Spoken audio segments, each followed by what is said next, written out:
जय हिंद बच्चों। आज हम प्रकाशिकी के बारे में पढ़ेंगे। देखिए ये जो है यूनिट 6 है, ये यूनिट नंबर 6 है। ये जो प्रकाशिकी है टोटल बोर्ड एग्जाम में पूछता है 14 नंबर का प्रकाशिकी से। और प्रकाशिकी में हम बात करते हैं प्रकाश के बारे में। अभी इसके बाद भी हम पढ़ेंगे प्रकाशिकी का परिभाषा क्या होता है, प्रकाशिकी की कितनी शाखाएँ हैं, इस सब चीज़ों को पढ़ेंगे। इसके पहले हम बात करते हैं, देखते हैं कि लाइट क्या होता है, प्रकाश क्या होता है। प्रकाश के बारे में जानने का प्रयास करते हैं। प्रकाश वह भौतिक कारक है जिसकी सहायता से हमारी आँखें किसी वस्तु को देख पाती है, उसे प्रकाश कहते हैं। या प्रकाश वह भौतिक कारक है जिसकी सहायता से हमारी आँखें किसी वस्तु को देख पाती है। अगर प्रकाश नहीं रहेगा तो हम किसी वस्तु को देख नहीं सकते। अभी देखिए लाइट जल रहा है यहाँ पर, तो ये वीडियो शूट हो रहा है। अगर हम लाइट को बंद कर दें तो कुछ दिखाई नहीं देगा। यानी प्रकाश का होना क्या है, जरूरी है। और पहला चीज़ ये ध्यान देने का, प्रकाश एक भौतिक कारक है, रासायनिक कारक नहीं है। कैसा है? भौतिक कारक है, जो क्या करता है, किसी वस्तु को देखने में हेल्प करता है, किसी वस्तु को देखने में सहायता करता है। तो इतना समझ गए होंगे, प्रकाश वह भौतिक कारक है जो क्या करेगा, किसी वस्तु को देखने में सहायता करता है या हमारी आँखों को सहायता करता है जिससे हम किसी वस्तु को देख पाते हैं। दूसरा, या तो इसका परिभाषा ये देख सकते हैं, प्रकाश एक ऐसी ऊर्जा है जो विद्युत चुम्बकीय तरंगों के रूप में बीच वाले माध्यम को बिना प्रभावित किए हुए एक माध्यम से दूसरे माध्यम में गमन करती है। देखिए, अब विद्युत चुम्बकीय तरंग क्या होता है, तो आपने दो तरंगे पढ़ा होगा। एक तो होता है यांत्रिक तरंग, एक होता है विद्युत चुम्बकीय तरंग। यांत्रिक तरंग उसे कहते हैं जिस तरंग को गमन करने के लिए किसी माध्यम की आवश्यकता होती है, उसे यांत्रिक तरंग कहेंगे। जैसे ध्वनि विद्युत चुम्बकीय तरंग नहीं है, ध्वनि यांत्रिक तरंग है। जैसे हम बोल रहे हैं, चाहे आप आसपास बोलते हैं तो वहाँ हवा होता है, चाहे कुछ ठोस चीज़ें होती हैं, दीवार होता है, कुर्सी होता है, टेबल होता है, उसी के माध्यम से हम जो हमारी आवाज़ होती है एक जगह से दूसरे जगह पहुंच पाती है। लेकिन अगर वहाँ कोई माध्यम ना हो, बिल्कुल निर्वात हो जाए, या जो हवा है उस हवा को भी हटा दे हम, तो क्या आवाज़ सुनाई देगा? नहीं देगा। इसलिए ध्वनि कैसी है? यांत्रिक तरंग है। और विद्युत चुम्बकीय तरंग उसे कहते हैं जिसके गमन करने के लिए किसी माध्यम की आवश्यकता नहीं होती, उसी को कहते हैं विद्युत चुम्बकीय तरंग।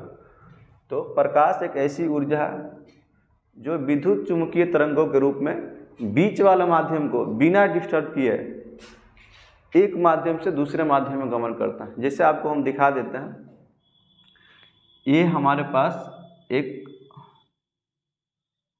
कांच का दरवाजा है। तो जब प्रकाश क्या होता है, इसको पार करके जाता है, तो इधर मान लीजिए हवा है और ये है हमारा कांच। तो जब प्रकाश गया हवा से किस में जा रहा है? कांच में जा रहा है। तो क्या कांच को डिस्टर्ब करता है? कांच में किसी भी प्रकार का डिस्टर्बेंस दिखाई देता है? नहीं दिखाई देता होगा। और प्रकाश क्या होता है, इसको पार करके पुनः आगे वाले माध्यम में चला जाता है। प्रकाश का परिभाषा ऐसे भी हम बोल सकते हैं, विद्युत चुम्बकीय तरंग का वह हिस्सा। विद्युत चुम्बकीय तरंग समझ में आ गया होगा। वैसा तरंग जिसके गमन करने के लिए किसी माध्यम की आवश्यकता नहीं होती है, उसे ही हम कहते हैं विद्युत चुम्बकीय तरंग। तो बोल सकते हैं विद्युत चुम्बकीय तरंग का वह हिस्सा जिसका तरंगदैर्ध्य 4000, ध्यान दीजिएगा, 4000 एंगस्ट्रॉम से 8000 एंगस्ट्रॉम के बीच होता है। इसको पढ़ते हैं एंगस्ट्रॉम, जो लिखे हैं। एंगस्ट्रॉम तरंगदैर्ध्य का मात्रक होता है। तो 4000 एंगस्ट्रॉम से 8000 एंगस्ट्रॉम के बीच होता है, उसे प्रकाश कहते हैं। ये तो हो गया प्रकाश का परिभाषा। अब हम कुछ चीज़ नोट में देखेंगे। आप इसको प्रकाश का गुण भी हेडिंग करके लिख सकते हैं। देखिए, जितना हम लिखा रहे हैं बोर्ड पर, उसको फाइनली आप एक कॉपी लीजिए और कॉपी में उसको नोट करते जाइए, एक प्रॉपर नोट्स बनाइए, तब इस चीज़ों को पढ़िए। तो आप इसको प्रकाश के गुण भी हेडिंग कर ले, चाहे नोट में करके भी लिख सकते हैं। अब इसके गुण के बारे में देखते हैं एक एक करके। जैसे प्रकाश एक विद्युत चुम्बकीय तरंग, अभी ऊपर भी परिभाषा में बताया है। विद्युत चुम्बकीय तरंग इसलिए बोलते हैं कि इसको गमन करने के लिए किसी माध्यम की आवश्यकता नहीं होती है। क्योंकि आपको मालूम होगा कि जब प्रकाश चलता है तो बीच में एक ऐसा माध्यम होता है निर्वात।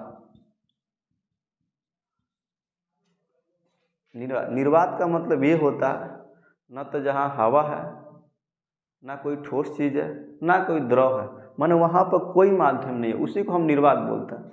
फिर भी प्रकाश क्या करता है, इसको ट्रेवल करके चलकर पृथ्वी पहुँचता है। क्या बीच में इस यहाँ पर तो कोई माध्यम नहीं है, फिर भी प्रकाश क्या करके गमन कर कर पृथ्वी तक आता है।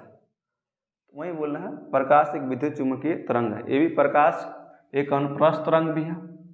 अब दो तरह का तरंगधर पड़ेगा अपना, अनुदैर्ध्य तरंग और अनुप्रस्थ तरंग। आगे देखते हैं इसके गुण के बारे में। निर्वात में सभी रंगों के प्रकाश की चाल समान होती है। निर्वात में प्रकाश के सभी रंगों की चाल समान होती है। आपने पढ़ा होगा कि प्रकाश 7 रंगों से मिलकर बना होता है और उस 7 रंगों का चाल क्या होता है, निर्वात में समान होता है। सिर्फ निर्वात में ध्यान दीजिएगा, बाकी किसी माध्यम में जाएंगे, पानी में जाएंगे या केरोसिन तेल में जाएंगे, पेट्रोल में जाएंगे, माने अलग अलग माध्यम की बात करेंगे, मोम में जाएंगे, जो भी माध्यम है अलग अलग, इसमें चाल क्या हो जाएगा, उसका बदल जाएगा। लेकिन निर्वात में 7 जो रंग होता है, 7 का रंग का चाल जो होता है एक समान होता है। अगला गुण देखते हैं। किसी दूसरे माध्यम बोले तो निर्वात को छोड़कर लाल रंग के प्रकाश का जो चाल होता है वो सबसे अधिक होता है और बैंगनी रंग का जो होता है प्रकाश का चाल होता है वो सबसे कम होता है। एक चीज़ और भी अपने, इसलिए लाल रंग बहुत दूर से ही दिखाई देता है। रीजन ये होता है कि उसका तरंगदैर्घ्य भी अधिक होता है और उसका चाल भी अधिक होता है।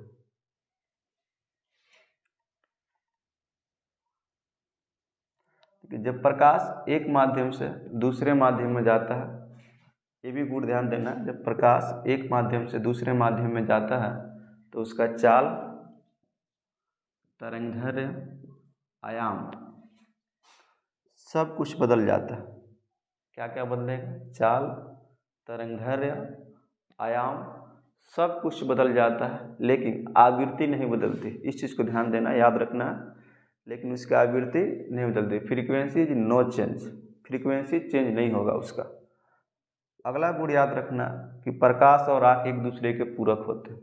प्रकाश और आँख एक दूसरे के पूरक होते हैं। जैसे पूरक का मतलब होता है कि दोनों का रहना जरूरी है। अगर हमारे पास आँख है और यहाँ पर प्रकाश नहीं हो तो क्या हम किसी चीज़ को देख पाएंगे? नहीं देख पाएंगे ना। और प्रकाश हो और हमारे पास आँख न हो तभी भी हम देख नहीं पाएंगे। यानी किसी भी चीज़ को देखने के लिए दोनों का होना जरूरी है। प्रकाश का भी होना जरूरी है और आँख का भी होना जरूरी है। इसलिए प्रकाश और आँख एक दूसरे के पूरक होते हैं। अगला गुण ध्यान देना है, जब प्रकाश निर्वात से किसी दूसरे माध्यम में प्रवेश करता है, निर्वात को छोड़कर, क्योंकि निर्वात का मतलब है कि वहाँ कोई माध्यम नहीं है, नहीं ठोस है, नहीं द्रव है, नहीं गैस है, तो उसका चाल क्या होगा, निर्वात को छोड़कर जब दूसरे माध्यम में प्रवेश करेगा तो उसका चाल और तरंगदैर्घ्य दोनों घट जाता है। ध्यान दीजिएगा, निर्वात को छोड़कर जब प्रकाश एक माध्यम से दूसरे माध्यम में प्रवेश करता है तो उसका तरंगदैर्घ्य और चाल दोनों घट जाता है। ठीक, अभी तो हम क्या देखें इस वीडियो में, प्रकाश क्या है, प्रकाश का परिभाषा देखा, प्रकाश का गुण देखा, और जो प्रकाश का गुण है हम उसको अगले वीडियो में बताने का प्रयास करेंगे। जो कुछ बच रहा है 2-3 और इसका जो गुण है वो बताएंगे। इसके बाद से हम पढ़ेंगे प्रकाशिकी, और प्रकाशिकी के बाद इसकी शाखाएं पढ़ेंगे, इसकी कितनी शाखाएं, इस सब चीज़ों का चर्चा करेंगे।